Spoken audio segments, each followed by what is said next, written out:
lwakubo olufanele ikhula kanzima noma impilo yayo emhlabeni ibe mfishane. Ngakho ke siqhubuzela ukuthi abantu abasiphathe kahle baze bafike ezingeni lokugana benze ngokufanele nangakosiko ukuze izinto zihambe kahle. Angilithathe lelithuba futhi ngikhuze udlame olubhekiswe kakhulukazi kwabesifazane. KwaZulu akaze kuvunyelwe nje ukuthi umuntu wesifazane abe kwisandla. Abantu besimame babaluleke kakhulu empilweni yesizwe samaZulu. Ngoba umuzi uze ubizwe ngokuthi ikwamabani ingoba kusuke khona umama. Ngakho ke kubalulekile ukuthi sonke sigcine siyakhile imizi yobaba iphile ngendlela esakhuliswa ngayo nathi ukuze umndeni uthuthuke uye phambili. Ngakho ngizacela nginxuse kwabesilisa ukuthi awuphele nya lomkhuba futhi omadoda asikhuze indoda esihlazayo igila lomkhuba. Sisize sidonse ngendlebe ngoba isuke ishoda ngasedodeni. Abafana abasha amantombazane angabaganile abakhuzwa abazali babo. Kanti nathi imphakathi asikhuze leyo nto. Nomthetho siyaguguzela awuqinise isandla kulolu hlobo lamadoda noma kulezi izinsizwa. Kuzofanele abazali bayifake ezingqondweni zezingane zabo ukuthi umuntu wesifazane akashawa. Njengenkosi yalesizwe ngithi aliphele nya lolu dlame olubhekiswe kwabesifazane lapha ezweni sekaMakhutha. Angithathe futhi lelithuba ukuthi ngikhuza umkhuba omusha ke ukuthi othisha bathanda nezingane baze bazikhulelise.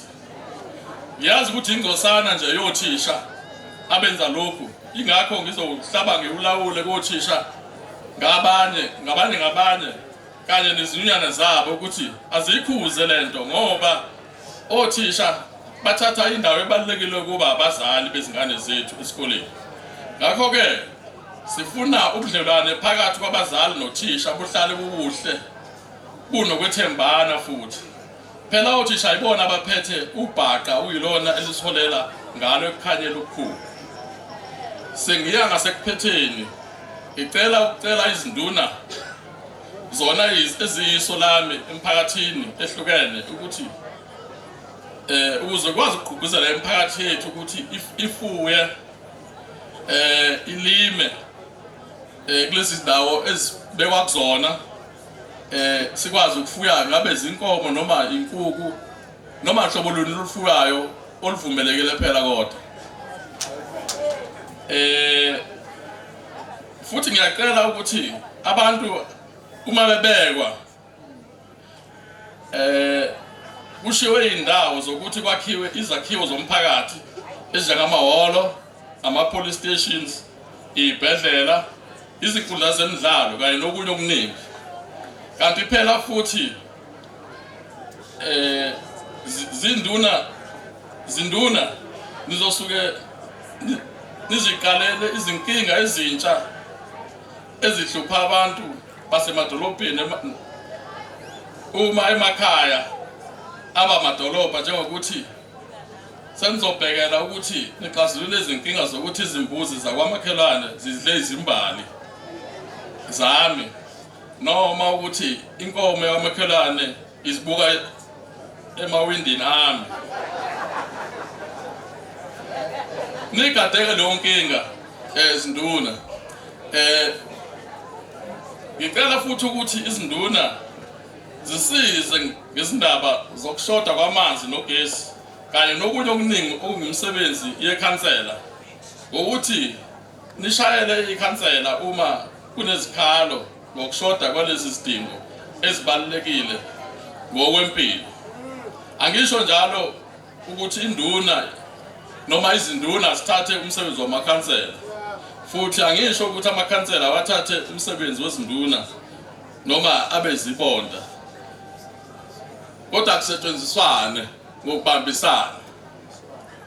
Sengigcina ngifuna ukuthi ngicela abantu ababekwayo ezindaweni ezahlukene kulesizwe ukuthi izinduna zithi ziqala ozisiqala wakhe ngaphambi kokuthi kuphele izinyanga eziyisithupha.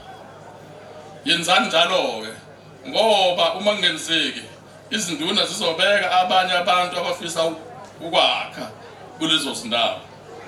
Nalabo sebebeke abakha bese beyakha kuba indawo yokuzophumula nje umuntu afike kanye ngenyanga ezobheka ukuthi ijalidi lakhe lisekhona noma iplaza lakhe lisekhona yini.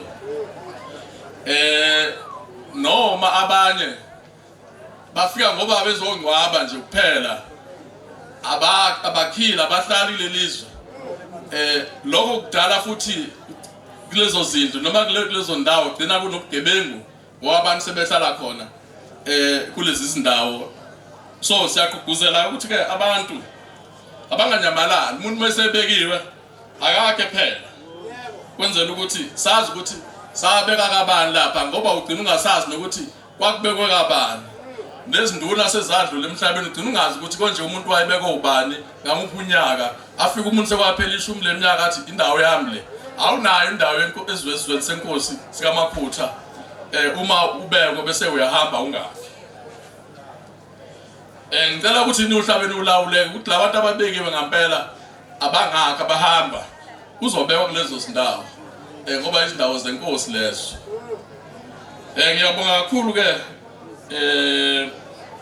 kunina nonke eniphumelele ukuza kulo mbungazo wobukhosi bakwaMakhanya. Angathi ningahamba kahle ngokuphepha seniphindela emakhaya. uNkulunkulu namathongo abe nani nonke. Ngiyabonga.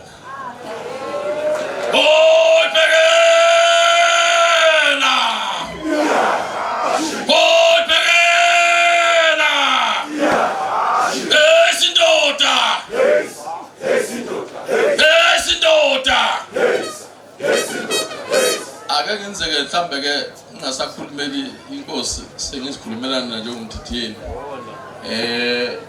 Ningibona ngigqoke kanje angigqoka kanje bangazi abakuthi ngiyavunula kunesimo esingiphoqileyo. So ngizocela uStimela kube uyena ozodidiyela Izinsizwa makusuka la seziya ngale. Ngimnika lawo mugunya kwanamhlanje kuphela. Angisho ukuthi uyisekela lami njalo sobe selikusasa ngibeka isekela cha ngisho njalo. Ngithi akabambe nje ngisanalesi simo sanamhlanje. Ngabe kube sekhona lizo ngabe lishaya ijadu. Kwathiwa kusuke eqashiwe lethi uzoshaya ijadu kanti. Oh sikhona okay kulungile.